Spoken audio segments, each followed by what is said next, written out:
बिस्मिल्लाहिर्रहमानिर्रहीम। अस्सलाम वालेकुम नाज़रीन, बुराक डिजिटल की पॉडकास्ट के साथ मैं हूँ आपकी मेज़बान शुमाइला चौधरी। हमेशा की तरह हम पॉडकास्ट में मौजूद होते हैं और हमारे साथ गेस्ट भी मौजूद होते हैं। आज भी आपको एक नई पॉडकास्ट में खुशामदीद कहेंगे और आज हमारे साथ मौजूद हैं तानिया बज़ई। अस्सलाम वालेकुम, कैसी हैं आप? ठीक ठाक। सबसे पहले आज की पॉडकास्ट में हम बात करेंगे कि बलूचिस्तान असेंबली ने कम उम्र की शादी का जो पाबंदी पर जो बिल मंजूर किया है, ये कितना बड़ा इक़दाम है। तानिया, आप इसको कैसे देखती हैं और ख़वातीन के लिए, स्पेशली बलूचिस्तान की लड़कियों के लिए ये कितना बड़ा कदम है, आप क्या कहेंगी? मैं कहती हूँ कि इस पर तो हमें जो हमारे चीफ मिनिस्टर हैं सरफराज बुगटी साहब, उनको इनाम देना चाहिए, क्योंकि बलूचिस्तान में कम उम्री की शादी वो तो एक ट्रेंड है, एक ऐसे आपका एक कल्चर बना हुआ है, एक आप कहते हैं हमारी रिवायात हैं।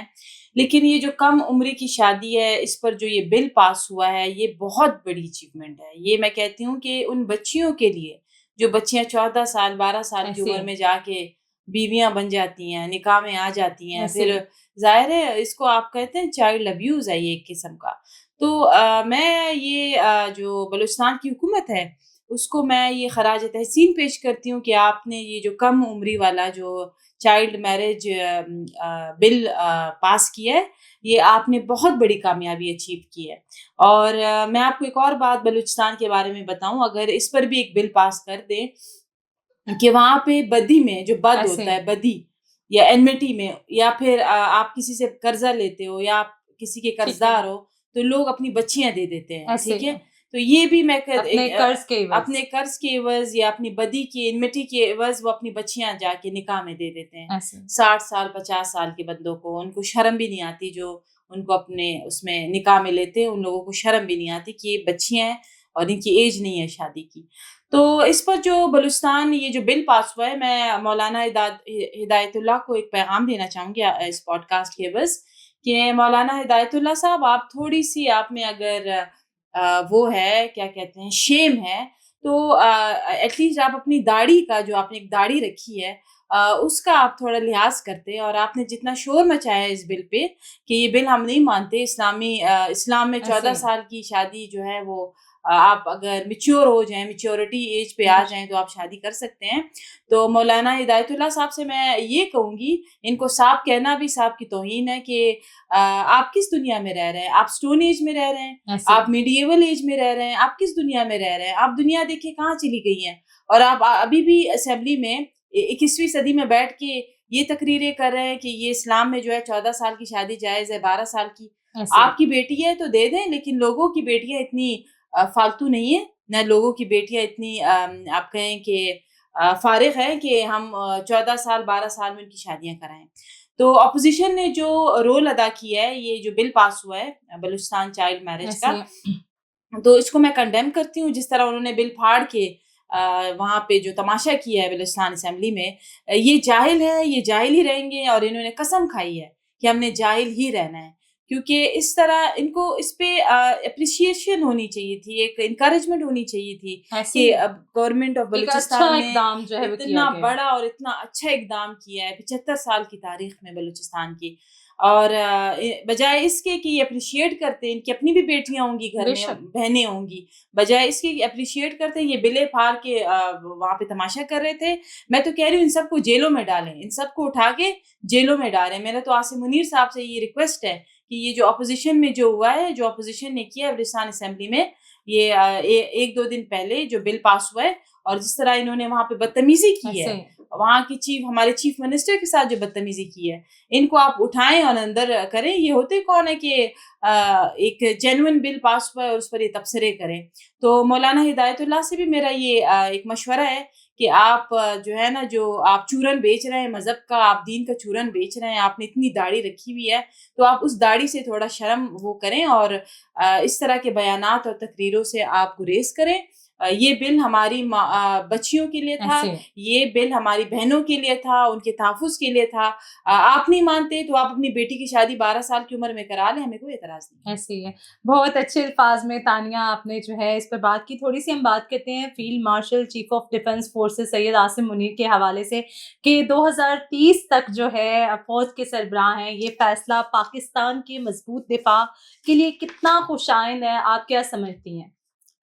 देखिए शुमाइला, जब से आसिम मुनीर साहब आए हैं, इंटरनेशनली पाकिस्तान बड़ा ग्रो कर गया है, बेशक डिप्लोमेटिकली ऐसे फॉरेन पॉलिसी, हमारे जो रिलेशनशिप हैं हमारे नेबरिंग कंट्रीज़ के साथ बहुत ज़्यादा स्टेबल कर गए हैं। ऐसे और जिस मुकाम पे पहली दफ़ा एक अमेरिकन प्रेसिडेंट ने कहा है माय फेवरेट फील्ड मार्शल, ऐसे ये कभी हिस्ट्री तारीख में में नहीं कभी हुआ, नहीं हुआ, हिस्ट्री में नहीं हुआ। तो तो जो कुछ तो बात है ना। हमारे जो फील्ड मार्शल है वो उनको पता है उन्होंने क्या करना है। ऐसे उनको पता है कि उन्होंने करना क्या है और किस तरह इस मुल्क को चलाना है। और बहुत सारी आप कहें कि डेवलपमेंट्स हो रही हैं मुल्क में, चाहे इंटरनेशनल लेवल पे हो, नेशनल लेवल पे हो। ऐसे और यहाँ पे भी जो आप कहें कि जो तरमीम पास हुई है 27, उसमें जो इनको एक और आप कहें कि ताहयात ये रहेंगे। और ऐसे इनको एक और टाइटल भी मिला चीफ ऑफ डिफेंस का। ऐसे तो ये हमारी डिफेंस इससे मजबूत होगी। हमारा जो डिफेंस पूरा आप कहें कि जो सिनेरियो है ऐसे वो भी आगे जाके बहुत ज़्यादा इसमें डेवलपमेंट आएगी। तो मैं कहती हूँ ये वाहिद आर्मी चीफ है जिससे इंटरनेशनली बहुत सराहा जा रहा है। ऐसे जो बाकी ममालिक हैं, जो देखिए जहाँ प्राइम मिनिस्टर जाते हैं वहाँ हमारे आर्मी चीफ भी होते हैं, बेशक हमारे जो फील्ड मार्शल भी होते हैं वहाँ मौजूद होते हैं। तो मतलब इनका अपना एक रोल है। और मुल्क में जो बदमाशियाँ कर रहे थे, मुल्क में जो हर कोई बदमाश बना हुआ ऐसे था, हर कोई मुल्क को बुरा भला कह रहा था, हर बेशक किसी ने अपनी दुकान खोली थी, सबको फील्ड मार्शल आसिम मुनीर ने ऐसा लगाम दिया है, ऐसा लगाम दिया है कि ये याद रखेंगे। और ये इनको याद रखना चाहिए कि एक आर्मी कि एक जो फील्ड मार्शल था वो आया था और उसने ये इनको और अ, 2030 तक जो है वो अपनी फतूहात का सिलसिला जारी रखेंगे। 2030 तक होगा और बड़ी डेवलपमेंट्स आनी है, बड़ी चेंजेस पाकिस्तान में पॉजिटिव चेंजेस आनी है। और अभी तो कुछ भी नहीं हुआ, लेकिन आगे जाके आप देख लेंगे कि जिस तरह इंटरनेशनली हम ग्रो कर गए हैं, इस तरह नेशनल लेवल पे भी 27 अमेंडमेंट जुडिशरी को ऐसे स्ट्रेंथन करना और जुडिशरी को एक स्टेबल करना, ये भी एक ऐसे बहुत बड़ी अचीवमेंट है। तो 2030 तक क्या, मैं तो कह रही हूँ फील्ड मार्शल को 2050 तक रहना चाहिए। सही हो गया। चलिए आपकी रिक्वेस्ट जो है वो जी, जी। पहुँच गई। मैं भी जो है आने वाले दिनों में हम ये भी सुने। चलिए हम थोड़ी-सी बात करते हैं दहशतगर्द तंज़ीम बीएनएम के हवाले से। उनका एक सहूलतकार था दिलमुराद बलोच, तो उसका झूठा प्रोपेगेंडा जो है इस वक़्त नाकाम हो चुका है। उस हवाले से बातें हो रही हैं कि गैर मुस्लिम बलोचों को जो है दहशतगर्द तंज़ीम में शामिल ना होने पर वो जो है बड़ा लान-तान कर रहे हैं और उन्हें जो है वो बुरा-भला कह रहे हैं। आप क्या कहेंगी इस हवाले से? देखिए, ये जितने भी बीएनएम के लोग हैं, चाहे वो डॉक्टर नसीम बलोच हो, चाहे वो ये मुराद बलोच हो, चाहे वो किया बलोच हो, चाहे वो जो भी बलोच हो, जो भी बीएनएम के वो हैं, ये इनका काम है प्रोपेगेंडा करना, ऐसे, इनको फंडिंग होती है, इनको पैसा मिलता है, इंडियन एनजीओज़ है बाहर, वो इनको बाकायदा पे करती है कि आप रियासत-ए-पाकिस्तान को बदनाम करें, ऐसे, आप फ़ोल्डर्स उठाएँ, जाके फ़ोटो सेशन करें, वीडियोज़ बनाएँ, फेक वीडियोज़ बनाएँ, तस्वीरें उठाएँ, ऐसे। मिसिंग पर्सन्स का ड्रामा करें, ये करें, वो करें। तो मुफ्त में तो कोई काम नहीं होता शुमाइला, मुफ्त ऐसे में ही तो है, मैं और आप भी कभी काम ना करें, ठीक है? हकीकत है। लेकिन ये है कि पैसा मिलता है, उनको फंडिंग हो रही है। मुराद बलोच का प्रोपेगेंडा तो एक्सपोज़ होना ही था, जिस तरह मीर यार बलोच का हुआ है, जिस तरह ये किया बलोच का हुआ है, जिस तरह डॉक्टर नसीम बलोच का हुआ है। इनका भी ज़ाहिर है एक चीज़ में हक़ाइक़ नहीं है, तो वो एक प्रोपेगेंडा ही होता है, उसको तो ऐसे ही है। आप कब तक डिफेंड करते रहेंगे उस उसका कोई प्रोपेगेंडे सर को? और पाँव नहीं होता। ना सर होता है, ना पाँव होता है। बाकी इनको पैसे मिल रहे हैं, इंडिया इनको रॉ इनको वो खूब फंडिंग कर रही है, तो ये क्या करें? वो 2 वक़्त का खाना तो इनको मिल रहा है ना, ऐसे ही। पाकिस्तान को बदनाम करके, तो इनको खाने दें 2 वक़्त का खाना। नहीं, खाने तो नहीं देंगे ना, ये तो हकीकत बात है। जब पाकिस्तान की सलामती पे बात आएगी तो फिर जवाब तो उन्हें अब भी देखिए दिया वो जाएगा। बैरून मुल्क बैठे हुए हैं, आप क्या कर सकते हैं? वो बैरून मुल्क बैठे हुए हैं, वहाँ जाके कर रहे हैं। इनकी ज़रूरत है तो ये पाकिस्तान में आके पाकिस्तान ऐसे के ही। खिलाफ करें। मैं कह रही हूँ बीएनएम को जो बाहर बैठे हैं, लंदन में, जेनेवा में, नॉर्वे में, मैं इनको चैलेंज करती हूँ पाकिस्तान में आके पाकिस्तान के खिलाफ आप प्रोपेगेंडा करें जो आप वहाँ कर रहे हैं। आपको इबरत का निशान बनाएँगे। कौन बनाएँगे? फील्ड मार्शल आसिम मुनीर साहब। तानिया हम थोड़ी-सी बात करते हैं जो लोग बलूचिस्तान में बलोच कौमियत के नाम पर अलग-अलग तहरीकें चला रहे हैं, वो ये क्यों नहीं जानते कि सिंध में भी इतने ज़्यादा बलोच होने के बावजूद वहाँ पर कोई बलूचिस्तान में या सिंध में कोई इस तरह की जो है वो कौम परस्ताना रविश जो है वो इख्तियार नहीं की गई, लोग स्मूथली अपना-अपना काम कर रहे हैं, क्या कहेंगी? देखिए शुमाइला, आप सिर्फ़ सिंध की बात कर रही हैं, मैं पूरे पाकिस्तान की बात करती हूँ कि पूरे पाकिस्तान में जो कौम परस्ती का चूरन है, یا تو وہ آپ کو بلوچستان میں ملے گا یا تو KPK میں ملے گا. ایسے ہی باقی صوبوں میں نہ کمپرس لیڈر ہے نہ وہ کمپرس لیڈر مانتے ہیں. آپ مجھے بتائیں پنجابیوں میں کوئی کمپرس لیڈر ہے؟ کوئی بالکل بھی ایک نام آپ مجھے بتائیں. نہیں کوئی نہیں ہے. کوئی سردار نوابی سسٹم ہے, کوئی مشر کا سسٹم ہے, نہیں, کچھ ہر نہیں. وہ انسان اپنے پڑھ لکھ گئے, آگے چلے گئے, سویلائزڈ ہو گئے. ہم پیچھے اس لیے رہ گئے کیونکہ ہم ہر کسی کو خدا بنا لیتے ہیں. شکر ہے مارنگ لانگف کا جو باپ تھا وہ BLA کے ہاتھوں مارا گیا, ورنہ آج مارنگ لانگف کا باپ غفار لانگف بھی ایک بہت بڑا کمپرس لیڈر ہوتا, اور ہمارے جو اخروٹ لوگ ہیں وہ اس کو فالو کرتے, اس کو خدا مانتے, اور اس کو جو بھی یہ جس طرح یہ پروٹوکول دیتے ہیں. اچھا, آپ نے بات کی سندھ کی. سندھ کے علاوہ سندھ میں بھی بلوچ رہتے ہیں. سب سے زیادہ بلوچ پنجاب میں رہ رہے ہیں, مقیم ہیں. سب سے زیادہ پشتون پنجاب میں کاروبار کر رہے ہیں, لیکن وہاں آپ کو کمپرستی والا ایلیمنٹ نہیں نظر آئے گا.